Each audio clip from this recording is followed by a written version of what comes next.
Hi guys, it is 8 o'clock at night. We are in our favorite Denny's that we seem to always be going to every time we go see Minji. We're driving up to Baltimore for King Oberon's Coffee Society event that's happening tomorrow. Since we have to be there at 10 o'clock to start decorating, we're driving tonight. It's been a really long day for both of us. Just got off of work pretty late and I spent the day doing a bunch of last minute preps for King Oberon. I don't think I've really stopped moving until I got in the car and just started driving. I usually don't drink coffee this late at night, but here we are. I think we're looking at getting there at maybe 10:30, 11 tonight. Micah, if you're watching this, I'm sorry, and I will probably say I'm sorry to you when we get there. But this is an I'm sorry from the future and also simultaneously from the past. I don't know, man. I'm really tired. Cut to intro.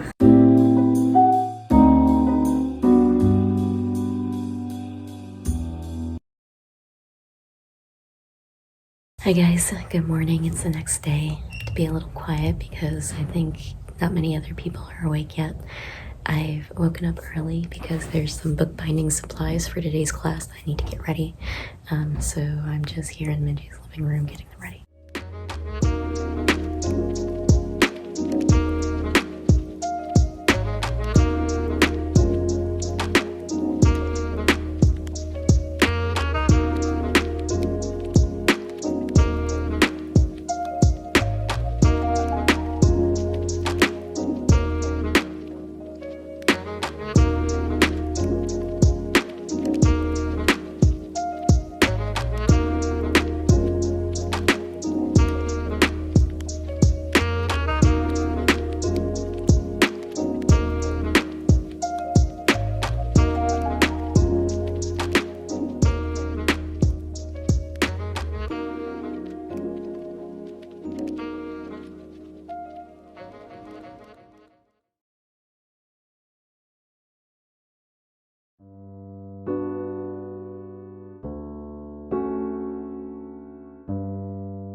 man, that was a crazy event. Honestly, I wish it could be longer. Everybody put so much hard work into it. A special thanks to Minji, Micah, Erin, Morgan, my wife, and also Lauren, our guest author, for helping me set up and do all the decorations. Everything looked spectacular. I was very happy with how it turned out. We also had a great turnout. The food was delicious. That was at Woodbury Kitchen in Baltimore, if you guys are interested. Lauren's reading of The Wonderful Lady B, fantastic. Like, I can't tell you, hearing her literature just sends chills down my spine. And you can tell everybody was so enthralled during the reading. I hope they spread the word and she gets so much hype for The Wonderful Lady B Volume 2, which should be published 2024. The bookbinding class was definitely interesting. I did not allot enough time for that. I should have given a lot more time, should have pushed the schedule quite a bit more. We did not get to finish our books. I did offer to everybody that if they reached out to me, I would be absolutely happy to walk them through online or anything like that. A couple of people even came home with us to Minji's house to finish up their books. And I gave them some instruction, and they actually just finished them like a few minutes ago. And of course, I would be remiss to not mention our gift bag sponsors for the event. I actually partnered with 2 small businesses, the Gilded Tiefling, a hand-blended tea company, as well as the Bibliophile Candle Co. She makes candles based off of books. As you can see, I have them both here. The first, I got 2 different candles from Bibliophile Candle Co. Dark Academia, which is here. It reminds me a little bit actually of Christmas. It kind of has that mossy, cranberry, snow type vibe. You want to sit next to the fireplace and cozy up with a really good book. Village Bookshop actually smells a little bit more like books. Both of them smell amazing and I can't wait to use them. I don't use enough candles even though I have so many of them, so I really should do that. The Gilded Tiefling gave me 2 different types of teas as well. First was the Wizard's Tower, which was a rooibos that was flavored actually with coffee. Even though we don't have any coffee for the gift bags, it gave kind of a coffee scent to that tea. Right now, what I have brewed is Palace Gardens, which is actually my preferred one. I am a sucker for black teas with bergamot, and this has an amazing blend of bergamot and roses. It just smells divine. I've been drinking this all day. I've been drinking this a couple times last week. I don't know, it just reminds me of summer. So both of these companies, I will put them in the description below, and you can take a look at their websites and get some of these for yourself. I cannot express my thanks enough to them and to my team who helped me out, and everybody who attended who also helped clean up as we were in a rush to get out of there for the venue to set up for the next event. I do these events for you guys. I do these events to connect with people who enjoy the same things I do. And I am always so touched when I get to see all these people come to this event and they come with the intent of sharing this joy that I also feel, indulging in fantasy, in these aesthetics, in just the idea of beauty and romanticism. And as much as the world nowadays is very cold and dark and scary, and a lot of people are trying to ground themselves in realism, I think that it's important as well to remember to let your imagination run a little bit wild. Be silly, be beautiful, be a little whimsical and fantastical. Every time I host one of these events, I get to see that. And it makes my heart so full. Even though, you know, it can be a little stressful and a little tiring, I think it's important for people to keep hosting these events, to keep attending these events, to connect with people who are on the same wavelength as you. I want to get as many events in as possible and make these memories and share these memories. And that goes for you too, for my viewers who did not get to come to this event. I am so sorry we missed you. As I said, there are many events. I will be hosting more, but in this small way, I'm glad that you watched this and you're able to share in it with me, this little bit of whimsy. Anyway, I'm really tired, so I'm gonna get out of this. I'm gonna get out of my makeup, put on some really comfy clothes, and probably drink some wine. Bye.